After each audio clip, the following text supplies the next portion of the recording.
98.9 The Buzz, everything all the time. Oh, mom's a little up in things, you know? She's 90, and here she is, stumping for her son. At 90 years old, Barbara Bush. No, you're kidding. How does that make you feel when your mom has to step up and help you do your job? No, she's just, everybody loves Barbara Bush. Who doesn't love Barbara Bush? Yeah. And a mother's job is to, help your kid out. Sure. Well, as long as she doesn't do it in a mommy way. As long as it's not like my son this, my son that. If she's there to support him or maybe help him strategize and stuff like that. But if it's, mommy being mommy, that's where it loses me a little bit. We don't get very political here because it just causes problems. But take a listen to former First Lady Barbara Bush about her son, former Governor Jeb Bush, who is now running for president. Jeb has been a very good father, a wonderful son, a hard worker. His heart is big. When push comes to shove, people are going to realize Jeb has real solutions rather than talking about how popular they are, how great they are. He's doing it because he sees a huge need and it's not being filled by anybody. Of all the people running, he seems to be the one who could solve the problems. I think he'll be a great president. Because it sounded like she was writing a note to get him out of school. It was very generic. All the problems. He can solve all the problems. And it's not a popularity contest like someone, Donald Trump. No, but I think she had to. I don't see anything wrong with mom helping out their son. Anybody would. Any parent would. Dear Mrs. Riolo, Jeb cannot come into school today because he has to solve all the problems and be the president. Please excuse him from class. When your Barb. When your son is Mrs. kind B. of, I mean, who's talking about him anymore? Nobody. So she has to step in. Mommy has to put on her cape and save the day. Well, I mean, she used to be the capron. Capron. She used to be the first lady, so I get it. And everybody adores her, right? Yeah, Everybody trusts her. Yeah. But if your mom walked into our boss, Sue, and she's like, my daughter. I always have that on my daughter. She's such a good girl. She works so well with people, and she's a brown nose.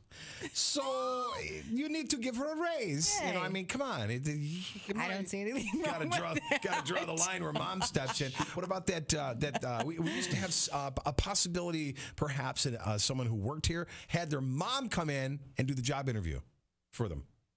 Yeah, see, now, when moms call in to see if you can get an internship or for your job interview, that may be crossing the line, but I probably will be that mom. Oh, no. Chances are I will be that mom. But there's no density to that. Like, of course your mother loves and believes in you. That's what they're supposed to do. So not to bring it back to the specific instance, but the Jeb Bush thing, are we all shocked that his mom loves him? That he's going to be good for the country?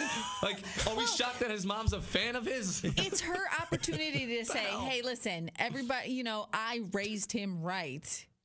You trust me. I raised him right. And I think, didn't she say at one point in time, hey, no more Bushes in the White House? So I think she did, yeah. Has to do this as a, oops, sorry, don't worry. I was just joking there. I mean, you think if you got you got H.W. or George or whatever, her husband, right? Yeah.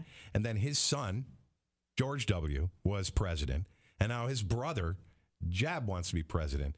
That gets a little scary. That's why she probably said no more Bushes in the White House. Yeah, unless she's talking about Hillary. Thank you! Thank you! Thank you, everybody. It's a Democrat, Republican. You are very rude. I know, thank you. You are very rude. This is what I think Barbara Bush really, what Barbara Bush really meant to say when she did this whole thing for her son, Jeb. Oh, you got this new commercial? Yeah, did you hear this new one? Yeah. Yeah. Jeb's such a good family man, and he'd be a great leader and excellent communicator, even though sometimes he doesn't remember to get to the bathroom in time. Oh, his foreign policy is truly remarkable. He knows all the world leaders, but his table manners, oh my goodness, it's like I have to have a lobster bib on him at every meal. You know, the ones with the pocket that catches the food. Mom! And when it comes to diplomacy, Deb, I always call him Deb. I always wanted a girl. Anyhow, Jeb is truly top-notch. He's everybody's friend, except when he and George W. fight over the Xbox controller in the Jeb cave. That's why my son would make a great president. What the hell, Mom? Fasano and Sandy on the all-new Breakfast Buzz. Everything, all the time. 98.9 The Buzz.